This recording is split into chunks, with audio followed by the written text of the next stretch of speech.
let's talk stigma. Yes. You know, a lot of people would think HIV is probably a black people's thing. It's not a white person's thing, or it's a gay person's thing. It's not a straight person's thing. What are your thoughts when it comes to HIV and the racial stigma around it?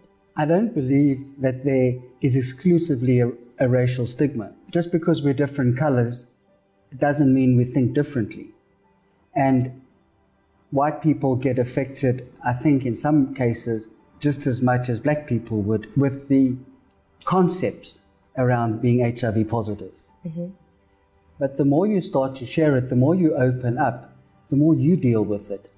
You know, I think probably one of the biggest steps for me was to share it with my family. And how did your parents take it? I mean, they are the most sensitive people when it comes to kids. I mean, it's your kid. Your kid is telling you they're HIV positive. How did your mom and dad take it? They handled it actually well. And there was no judgment. There was no, you know, but I suppose I'd already come out as being gay many years before that. So it was just another step in the journey. How long into it did you tell them? Probably 18 months. Because I'm thinking 17 years ago, we're black and you're telling your parents I'm HIV positive. We're going to go see a Sangoma to consult about, you know, is this true? Go to the second one for a second consultation because you don't believe it.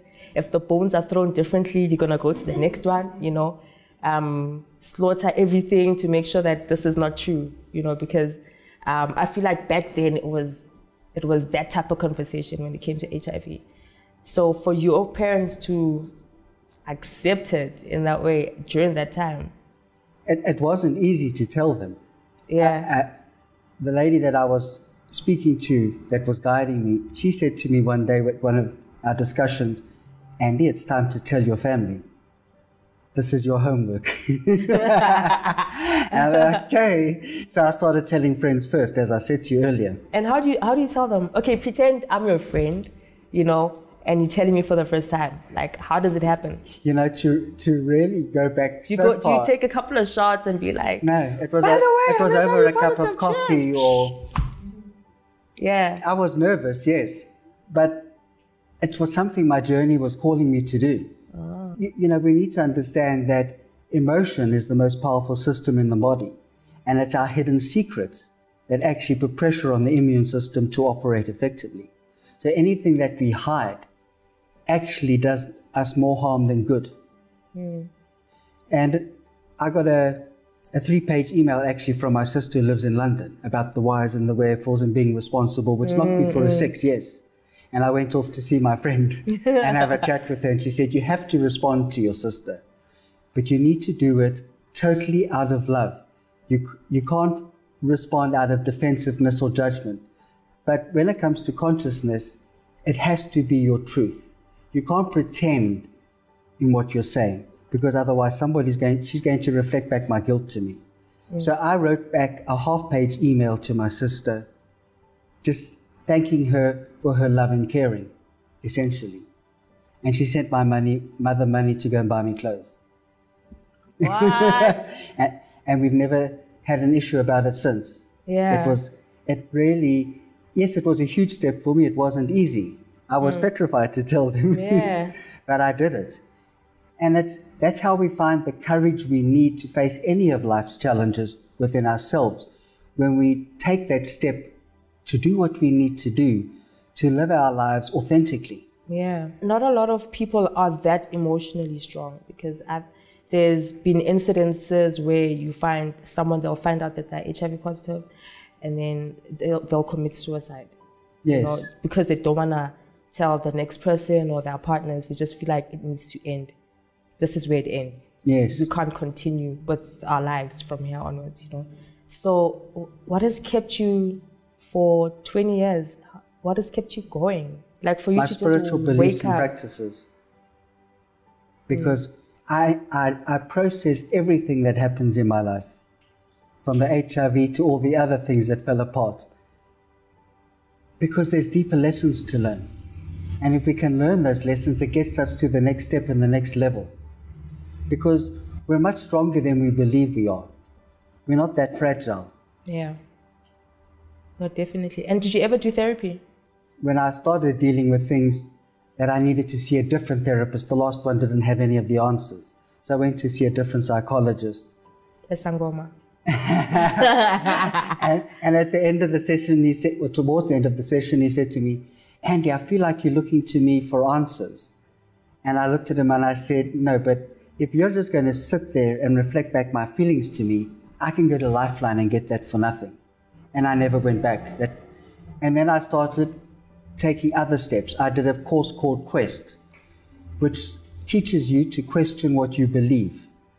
Because ultimately, nothing we believe is true. We believe our thoughts, and that creates our reality. And that limits our experience. That's deep. I literally want to take your words and put them on our Instagram quote caption. That is deep. Look, I'm learning so much about just having a conversation with you about, HIV and talking to a person that is living with it and is living freely with it. And it's just very enlightening. And I don't have to Google stuff because we're having this conversation, and it just makes it more tangible and more lifey for me. So, yeah. I want to ask you also about, you said you started taking meds 9 years into you knowing about your status. Did it change anything financially? Because I know every time when you have life insurances, now they want to test you. And if you are either diabetic or HIV positive, your premiums increase, But how did you financially cope with everything, taking meds and life insurances? Well, when I came to life insurances, not having children, it's never been an issue for me. So did you disclose? When I've done it, I always disclose. I don't keep it a secret. If somebody wants to know, I will tell them straight up front. And how you deal with it is your business, not mine. And would you find that with your life insurances, your premiums change? Well, as I say, I never took out life insurances because I never felt the need for them. Because I don't have children, so I don't have anyone that I need to leave money to. But you obviously have certain disclosures when you go and see a new doctor. When you see a different specialist, they want to obviously know your status, and then they want to know your CD4 count and your viral load and all the details. And I don't have a problem sharing that. And even if I go back to the first time, I shared in front of a group of people that I'm HIV positive. One of the ladies in the group stood up and said, Andy, how do you say I'm HIV positive? Like I would get up and say my name is Mimi. Yeah. And it comes from a place within yourself.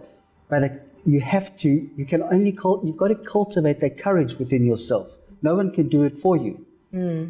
It's a process. Because, when we walked in here with my friends, and I was telling them what this whole thing is about, and one of my friends was just like, oh, should you step out the room because is it a private conversation?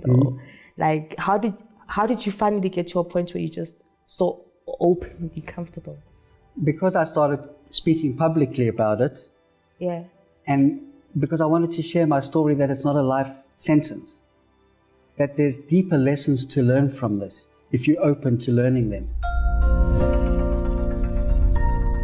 Thank you so much for the conversation that we just had. It's enlightening, it's informative, and it's not like just going on Google and trying to find that information that we can't really get. But this was very enlightening, and I appreciate it so much. So thank you. Thank you very much to both of you guys. This has been great. I learn every time with these conversations. They're powerful for me and everyone else watching. Just one question, Andy.